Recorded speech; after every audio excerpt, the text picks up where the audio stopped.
You know, Lenin had this phrase called dictatorship of the proletariat. And while I don't think that would work nowadays because people are mass consumer whores and liars that don't care about anything, not even themselves, I do believe we could steer toward dictatorship of the mad scientist. What is that? Well, I'm looking at a statistic now that there are 7.4 billion chickens in the United States. That's not hard to believe. There's chicken in everything. I bet when you're eating a corn cob, it is soaked in chicken blood. So, it is not hard to believe that, nor is it hard to believe why the conservationists and animal rights people and everything are so upset about it.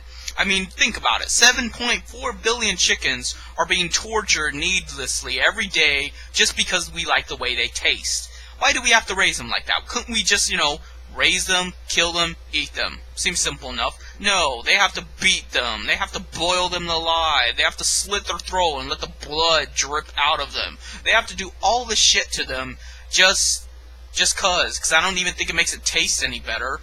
And they figure, they're animals, who cares? I know animals don't have the intelligence we do. They never will. They will never achieve anything. But that is no reason to treat something with such malice and such disrespect and hate. But people do it to each other every day. That's why I get banned everywhere. That's why Valve thinks they're entitled to banning my account when I paid for the fucking game. I pay for the game so that I can play on the servers and, interact with other people, and they're going to tell me some bullshit about how, it's not part of the licensing agreement. You just own the game. You don't own the servers. Well, how am I supposed to play the fucking game, smart guy? Maybe I should have just pirated it from the get-go. Maybe I should have just grabbed your wallet and taken it. But that's the principle of human beings. They're fucktards. So I don't blame the green people. I don't blame green people for liking animals more than people. Quite frankly, I do too. But I also like human ingenuity. I don't like humans, but I like human ingenuity. I like the will of power to exceed our limitations. I like the fact that one day gravity and the elements themselves will not be able to hold back our spirit, and we will achieve great things and harness the sun itself for power, and the entire solar system will be at our beck and call. The same way we put up, all these pillars to harness electricity and to have power and to make, everything possible. We will do the same thing beyond this little mud ball that floats on a tilted sphere or whatever.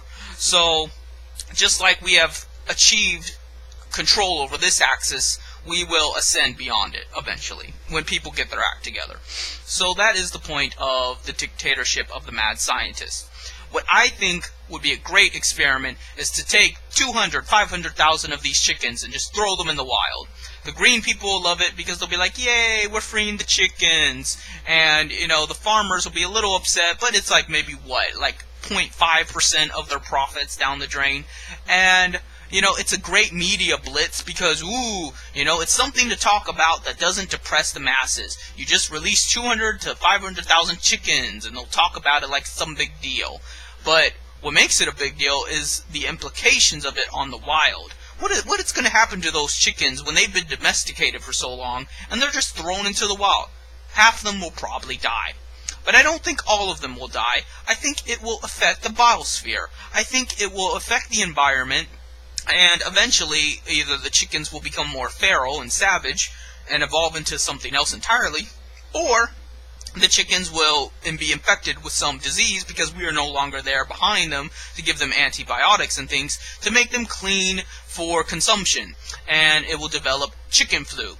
And chicken flu will probably come back to civilization because people like to take these savage animals and eat them because they're hipsters and they like exotic crap.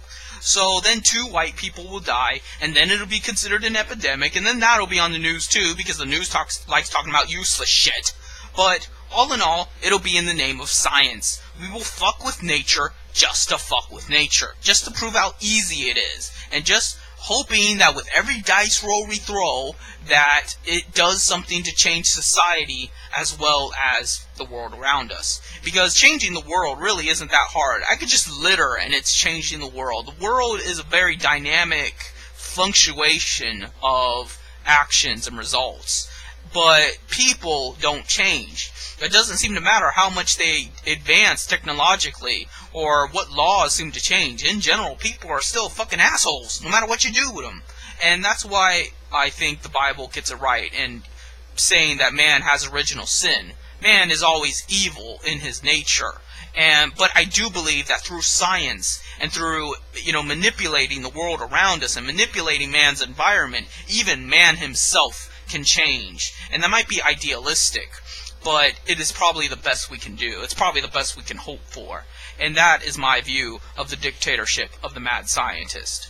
And I thought about calling it the dictatorship of the supervillain, because a villain in ancient Rome was just a commoner that did not know his place in life. A villain was somebody that was of poor stature and talked to the rich as though he were just somebody else. And that was very disrespectful. They could not, believe that. Or if a rich person was acting like the poor, wore modest clothing, hanged out with other poor people.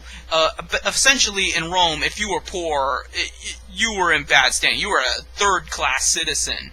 So it's not that much different now. So that's why I think a villain is a good thing to be. Somewhere along the way, a villain just became somebody that's malevolent and vicious and a megalomaniac and shit. But that's what the typical person is like. So how is that, differing from the norm? Just like hero was Greek for a bodyguard that threw himself in front of a bullet for his master. A hero was a specific kind of slave based off loyalty and unquestioning duty to his lord. And you don't want to be a hero. A hero is a mindless drone that lives to die for his slave master. But you might want to be a villain if you want to actually accomplish something, and you actually want to be seen as an equal to your fellow man. And that's why villain is portrayed as negative, because God forbid we get out of this rut of class hierarchy and strict social structure.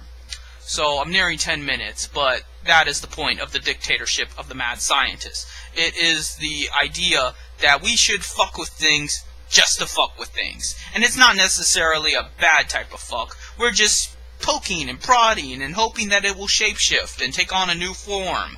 And that is the point of political science, that is the point of physical science, that is the point of economic science. No matter, what field you're in. This is why I kind of look up to Bernie Madoff and Freddie Mac and all of them. Because I don't agree with their politics. I don't agree with their greed and their excessive abuse of the common man just to make an extra dollar. But they are alchemists. They are mad scientists. And that's what they do. And that's why I've linked in the past to the book Nihilism, Communism. Because I believe there is this integral match between them. They are conjoined. They're joined at the hip. And if you want to be a real communist in society, and just personally, you have to be a nihilist about it. Because communism is not something you can just reach. It is a transitional goal. It is something that requires transformation of people and society as a whole. So you're not just going to get there by having the right politics and, going to elections and, joining the Communist Party. It's not like that. It is a science. And unfortunately, it's a mad science. So, that's it.